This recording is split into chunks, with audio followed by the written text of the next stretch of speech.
देश में मणिपुर में चर्चों को जला दिया जा रहा है, सिविल वार हो रही है मणिपुर में। और प्रधानमंत्री जो है उस एक गंदी पिक्चर के बारे में जो झूठ पर मुबन्नी है, उसका प्रमोशन कर्नाटका के विधानसभा के चुनाव में कर रहे हैं।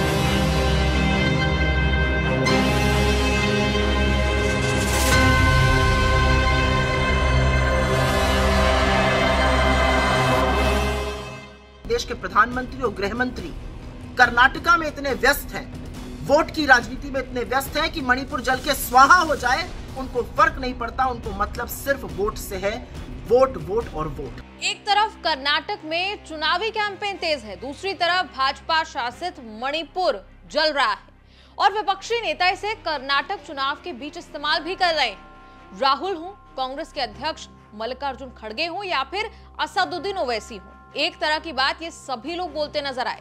मणिपुर के हालातों पर चिंता जाहिर करते हुए सीधे सीधे पीएम मोदी की आलोचना इन सब ने कर दी।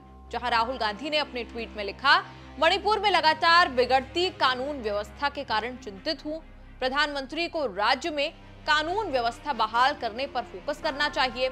मैं मणिपुर के लोगों से संयम बनाए रखने का आग्रह करता हूं। उधर पार्टी के अध्यक्ष मल्लिकार्जुन खड़गे लिखते हैं, मणिपुर जल रहा है।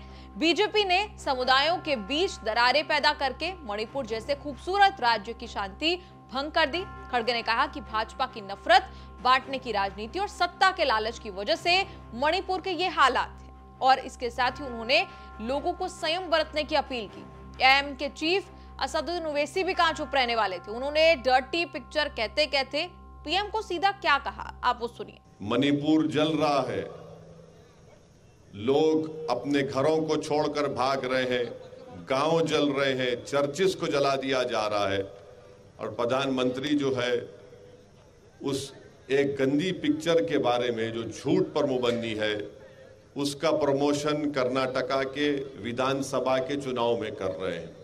हमारे देश में मणिपुर में चर्चों को जला दिया जा रहा है, सिविल वार हो रही है मणिपुर में। क्यों हो रही है? क्योंकि बीजेपी ने डिवाइड एंड रूल की पॉलिसी मणिपुर में की और हम दुआ करते हैं और उम्मीद करते हैं कि मणिपुर में अमन और शांति पैदा हो जाए। दरअसल यहाँ ओवैसी प्रधानमंत्री नरेंद्र मोदी के कर्नाटक के बेल्लोरी में दिए उस बयान की बात कर रहे थे जहां मोदी ने द केरल स्टोरी का जिक्र किया था और विपक्षी कांग्रेस पार्टी पर जमकर हमला बोला था। सुनिए मोदी ने उस वक्त क्या कहा था। समाज को भीतर से खोखला करने की आतंकी साजिश की कोई आवाज नहीं होती। कोर्ट तक ने आतंक के इस स्वरूप पर चिंता जताई है। ऐसी ही आतंकी साजिश पर बनी फिल्म केरला स्टोरी, ये केरला स्टोरी की इन दिनों काफी चर्चा है।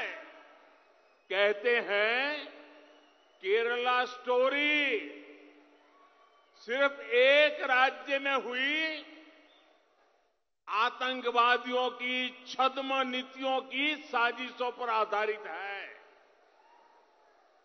देश का इतना खूबसूरत राज्य, जहां के लोग इतने परिश्रमी और प्रतिभाशाली होते हैं, उस केरला के में चल रही आतंकी साजिश का खुलासा ये केरला स्टोरी फिल्म में, केरला फाइल्स फिल्म में उसे किया गया है।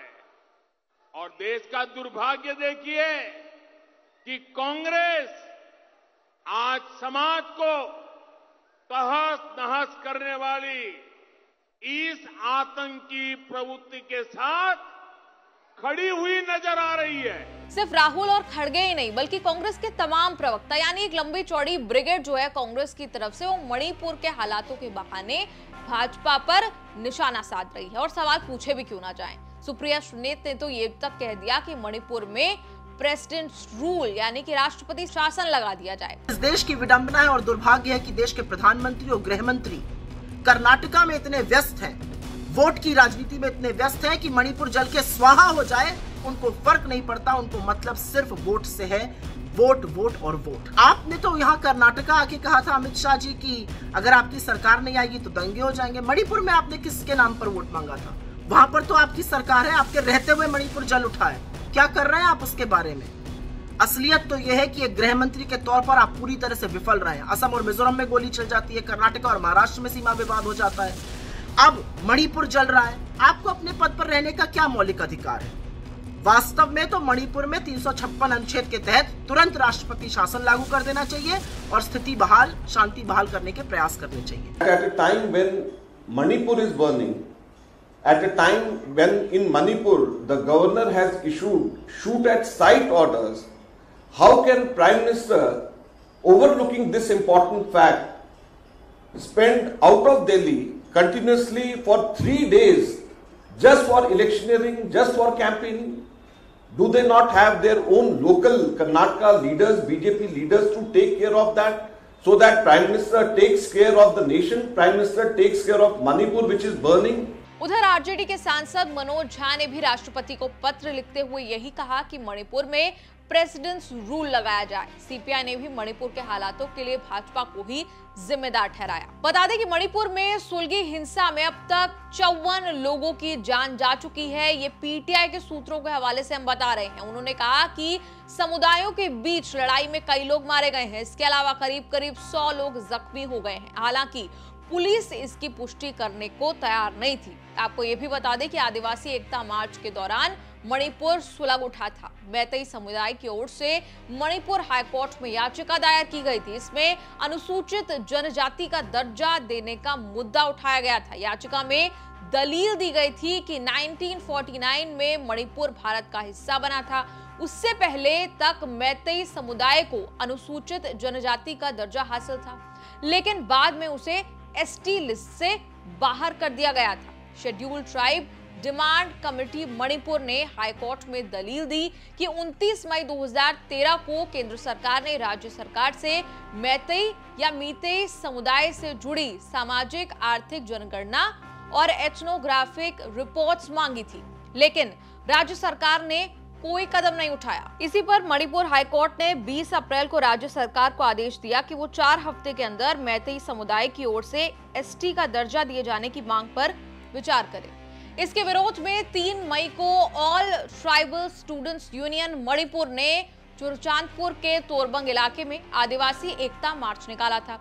इसी रैली के दौरान आदिवासियों और गैर आदिवासियों के बीच हिंसक झड़प हो गई थी। इसके बाद हालात इतने बिगड़ गए कि कई जिलों में कर्फ्यू लगाना पड़ गया। इंटरनेट और ब्रॉडबैंड बंद कर दिया गया। सेना और अर्धसैनिक बलों की 54 टुकड़ियां तैनात कर दी गई। खैर, हम ये भी जानना चाहते हैं कि आपका मणिपुर के हालात पर आप क्या राय रखते हैं। कमेंट्स में लिखकर जरूर बताएं और देखते रहिए न्यूज़ तक।